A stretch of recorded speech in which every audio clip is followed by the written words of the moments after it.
Have you ever wondered why some doors are locked, not with keys, but with secrets? In the heart of Enugu, behind tall gates and palm tree high walls, lived a man no one truly understood. His name, Obinna. People whispered his name in salons, in markets, even in barber shops. He was rich, filthy rich. He had cars in colors most people had never seen, hotels that ran without him lifting a finger, clubs that stayed full, even when he wasn't around. But no one ever saw him laugh. No one ever saw him dance.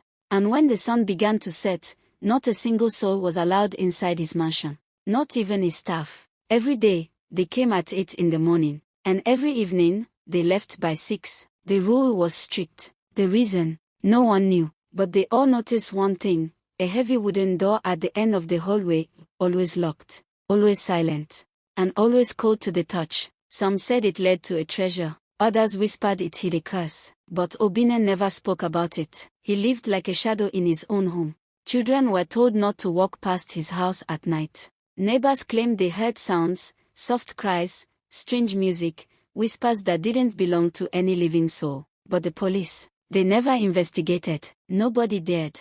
And then, one day, he traveled far to a small village in Benue State. There, he met a young girl named Amina, 19, quiet, respectful. Her family barely had enough to eat. Yet Obinna, this mysterious man from the city, offered her a life she could only dream of. A house, money, a future. All he asked in return was marriage. But Amina didn't know what waited for her behind that locked door. And neither did her parents. So here's the question. Why would a man who had everything choose a girl from nowhere? What's the one rule he made her promise never to break? And what happens when curiosity wins? Obinna wasn't just rich, he was different.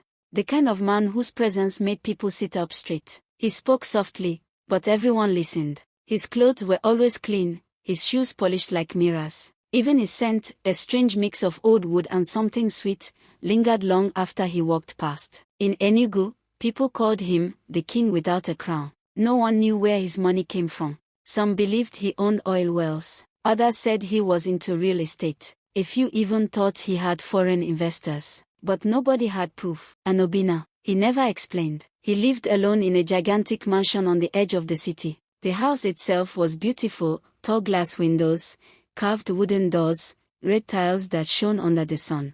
But no one ever smiled when they talked about it, because the house felt off. It wasn't just the tall fence or the quietness around it. It was the rules. Obinna had rules that made people uncomfortable.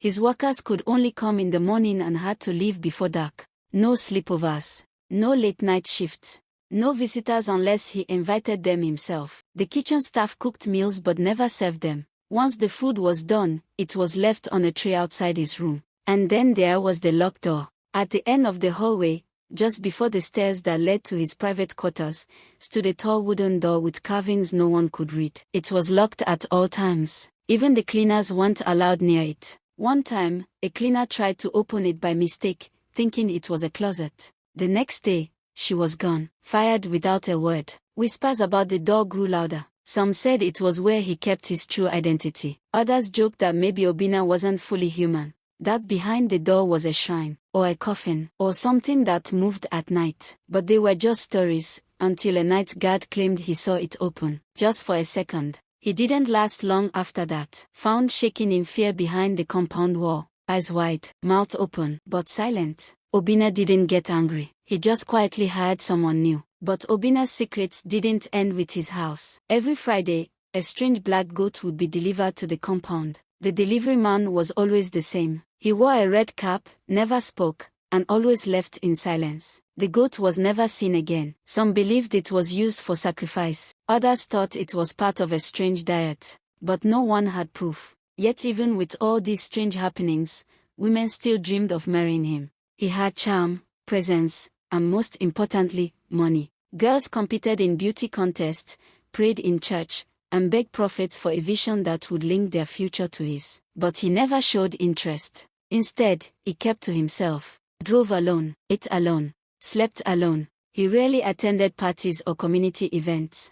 And if he did, he always left early, before sunset. Some people began to believe Obinna was cursed. Others thought he had made a vow to something dark. But since he gave generously to orphanages, helped churches, and never caused trouble, people left him alone. At this point, the people of Enugu stopped asking questions and just accepted it. Obinna was not like other men.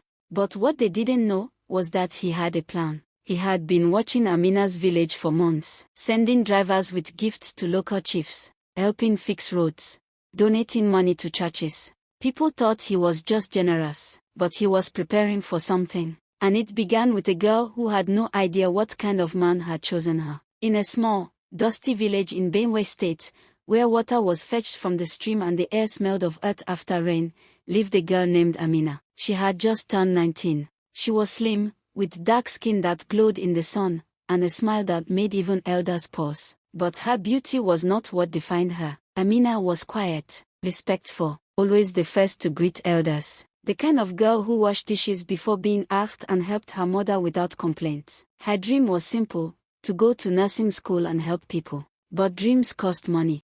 And money was something her family didn't have. Her father was a farmer. Her mother sold okra and peppers in the local market. They had 3 other children. Their house was made of mud bricks with a zinc roof that rattled every time it rained. Sometimes, there was no food. Sometimes, her younger siblings cried from hunger. Amina knew that her dream of schooling might never come true. Then one day, everything changed. A long black car drove into the village. People gathered, whispering and staring. Out stepped a man in a sharp blue kaftan. He wasn't smiling, but his eyes were kind. He said his name was Obinna, and he had come with good news. He had seen Amina once, during a cultural festival. He had remembered her face. And now, he wanted to marry her. Just like that. At first, Amina's father thought it was a joke. Who was this city man with so much wealth coming to marry his daughter? But then Obinna opened his car trunk, and inside were bags. Bags filled with rice, yams, wrappers, and bundles of cash. He promised to build them a house. He promised to set up a shop for Amina's mother. He offered to help the other children go to school. All he asked was to marry Amina. That night, the family sat in silence. Her mother wept softly. "This is an answer to prayer," she said. "God has remembered us." Her father paced outside, staring at the moon. "We must not offend this man. This could change everything." Amina sat alone in the corner. Her heart was heavy. She didn't know Obinna. He had barely spoken more than 5 words to her. How could she marry someone she didn't know? But when she thought of her siblings eating 3 times a day, when she thought of her parents no longer walking under the sun, she felt guilty saying no. The village celebrated. There were drummers. Women danced and sang. People praised Obinna for his kindness and generosity. Chiefs gave him blessings. Pastors prayed over them. To everyone, it felt like a fairy tale. A village girl becoming the wife of a millionaire. But something strange happened during the engagement. Obinna took Amina aside. He looked into her eyes and said, "When you come to my house, there is one rule. One very important rule. You must never, never try to open the wooden door at the end of the hallway. That door is locked for a reason. If you love me, you will respect that." Amina nodded. She didn't understand, but she didn't ask questions. He didn't look angry. He didn't shout. But the way he said it made her chest feel tight. She asked, "What's inside the room?" Obinna's eyes darkened. He replied, "Just don't open it. That's all." And that was the end of the conversation. Days later, a truck arrived to pick up her things. Amina said goodbye to her siblings, hugged her mother tight, and stepped into a life she didn't choose, but couldn't refuse. As they drove away, her father whispered, "God has given you a gift. Don't waste it. And don't bring shame to our family." But what Amina didn't know was that she wasn't marrying into a family. She was marrying into a secret. And once she entered that mansion, the door would be waiting. The mansion looked even bigger up close. As Amina stepped through the wide gates, she felt like she had walked into a dream and a trap at the same time. The floors were smooth like glass. The ceilings stretched so high, she wondered if clouds lived up there. Every room was painted in gold, cream, and quiet. Obinna didn't speak much during the first few days.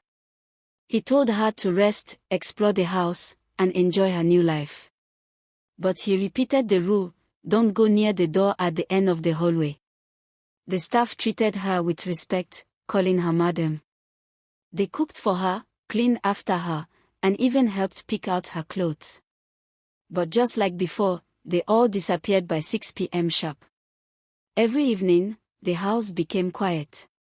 Too quiet. Amina could hear the ticking of the old grandfather clock, the wind brushing against the walls, and sometimes, soft, strange sounds coming from the hallway. She tried not to think about it. At first, she kept herself busy. She read books in the library. She strolled in the garden. She watched TV. But slowly, the silence began to eat at her. She missed her mother's voice. She missed the market noise. She even missed the struggle, because at least it felt real. Obinna stayed kind, but distant. He worked from home, always in his private study. He never ate with her. He never shared his thoughts. And every time he passed the locked door, he paused, just for a second, and then kept walking. Amina grew curious. One night, she stood by the door. She didn't touch it. Just stared. The wood was dark and smooth, with carvings that looked like faces, sad, crying faces. A cold breeze brushed her neck, even though all the windows were shut. She stepped back. The next morning, she asked one of the kitchen staff, "What's behind that door?" The woman's eyes widened. She bent her head and whispered, "It's not for you to know, madam. Don't ask again." Amina smiled politely, but her heart raced. Days passed. Each night, she felt the house change. The temperature dropped slightly after sunset. Shadows grew darker than they should be. Sometimes, she would wake up in the middle of the night with her blanket pushed to the floor. Once, she swore she heard her name, faintly, like a whisper behind a wall. One evening, the power went out. The generator failed. The whole house fell into darkness. Amina lit a candle and walked carefully through the corridor. The shadows danced on the walls. Her feet made soft sounds on the marble floor. And then, she heard something. A soft cry. Like a child. Coming from behind the locked door. She froze. It came again. A whimper. A sob. Faint, but real. Her hands shook as she reached for the handle. It was cold. Ice cold. She gripped it but remembered Obinna's words. "If you love me, you respect that." She stepped back and ran to her room. The next day, she didn't mention it. She didn't ask questions. But the door never left her mind. Then something even stranger happened. She noticed that the floor in front of the door was always freshly cleaned, shining more than the rest of the house. A flower vase appeared beside it one morning, filled with white lilies. No one could tell her who placed it there. The security guard said, "It's always been there, madam." But Amina knew he was lying. One night, she dreamt of the door. In the dream, she opened it and a shadow reached out and touched her face. She woke up sweating, her heart pounding like a drum. She started avoiding that hallway altogether. But no matter how far she walked in the house, it always felt like the door was calling her back. By now, Amina didn't feel like a bride. She felt like a prisoner in a palace. And the door was watching her. It happened on a Thursday night. Amina couldn't sleep. The house was too quiet, and her chest felt heavy, like something was pressing down on it. She turned from side to side, closed her eyes, prayed, even hummed a lullaby her mother used to sing. Nothing worked. Then she heard it. A sound. Soft at first. Like footsteps, barefoot. Slow. Careful. She sat up. The sound wasn't coming from outside her room. It was coming from the hallway. The hallway with the door. She got out of bed. Her feet touched the cold tiles. She didn't wear slippers. She didn't even grab a light. Something pulled her, like her body was moving on its own. The hallway was dim, but not dark. Moonlight shone faintly through the window at the end. The carvings on the door seemed to shimmer, like they were breathing. Then she saw it, the door was open. Just slightly. Like someone had forgotten to shut it completely. She stood still. Frozen. Everything in her told her to run. To go back to bed. To forget. But another part of her, the part that had been wondering, fearing, imagining, leaned forward. She stepped closer. The door creaked gently as she pushed it. Just a little. Just enough to see what was inside. It was dark. Pitch black. But the air, it was different. Heavy. Like walking into a room full of smoke, but without fire. Amina stepped inside. At first, she saw nothing. Then her eyes adjusted. And she saw a chair. A wooden chair in the middle of the room. Facing a wall. She stepped closer. On the wall were photos, old, dusty pictures. Black and white. Faces she didn't recognize. Some were scratched. Others were marked with red ink. Symbols she couldn't read. Beside the chair was a small table. On it, a mirror, cracked down the middle. A necklace. And a journal. Amina's hands trembled as she picked up the book. The cover was dry and brittle. Inside, the handwriting was neat but strange. Page after page of names. Dates. Symbols. And then, her name. Amina Oko. Beside her name was that day's date. Her breath caught in her throat. She flipped through the pages faster, her eyes wide. The names, they were all women. Dozens. Maybe more. All young. All listed with dates. All ending with one word. Taken. Her hands dropped the book. Behind her, she heard the door creak again. She turned. Obinna was standing there. His face was calm. Too calm. I asked you for one thing, he said softly.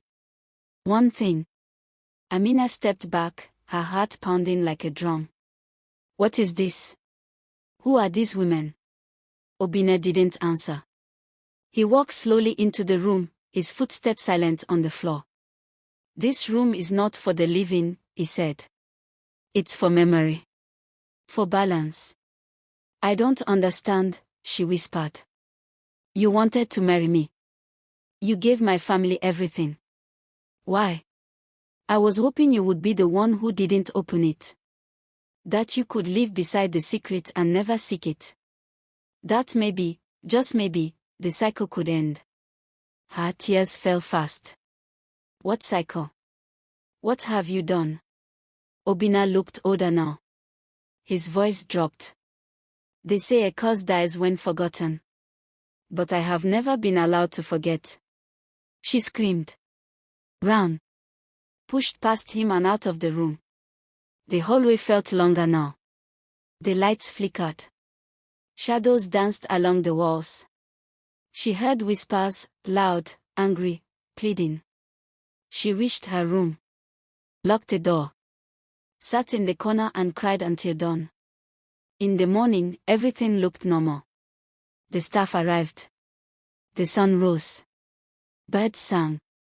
But the door was locked again. And Obinna was gone. For the rest of that day, he didn't come out. His study stayed closed. The house felt heavy. That night, Amina packed her bag. One small bag. Just her old clothes.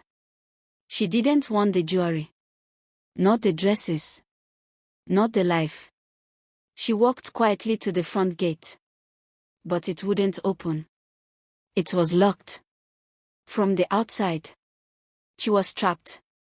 Amina didn't sleep that night. She sat by the window, watching the moon travel slowly across the sky. The mansion was quiet again. Too quiet. But this time, she wasn't afraid of the silence. She was afraid of what it meant. The next morning, she tried again. The gate was still locked.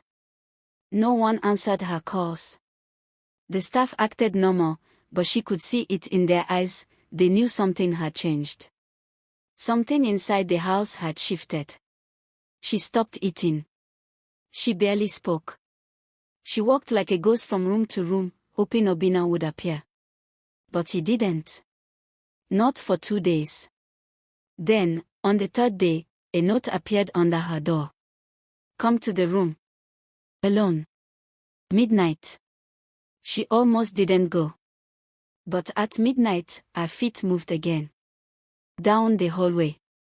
Past the locked bedrooms. Back to the door. And just like before, it was open. Obinna stood inside. The chair, the mirror, the book, everything was there.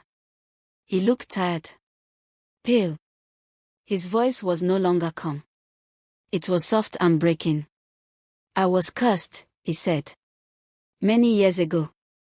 I made a mistake. I wanted wealth. Power. I didn't understand the price. Amina stared. What kind of curse? He looked at her, then at the wall filled with names. Every year, I must choose someone. A woman. Bring her into this house. If she obeys the rule, she lives. If she disobeys, she takes the place of the last. Amina stepped back. You mean, all those women, there? He nodded slowly. They didn't listen. And each time, their soul is taken. The curse renews. I keep their names, their memories. I never wanted to continue. But if I stop, I die. And all the souls stay trapped forever. She covered her mouth, tears falling. Why me? Why did you choose me? Because you were pure. Kind. I thought you might resist the door. I thought maybe you'd be the one who ended this. But you knew I'd open it, she said. You knew curiosity always wins. He looked down. I hoped it wouldn't. There was silence. Then Amina asked, is there a way to break it? Obinna hesitated. Only one. The soul who opens the door must stay, willingly. That breaks the cycle. But no one has ever chosen that. Amina felt the walls closing in. You want me to stay? Become part of the curse? Just so you can leave? No, he said. I want you to run. But I know now, the curse doesn't want escape. It wants pain. Suddenly, the door slammed shut behind her. The mirror cracked further. The walls whispered. Obinna turned to her one last time. Go. Now. The door opened again. She ran. Down the hall. Through the lobby. The gate was open this time. Just a little. She squeezed through, cutting her skin on the metal. She didn't stop running. Not even when she reached the road. Not even when the mansion disappeared behind her. She ran all the way to the village.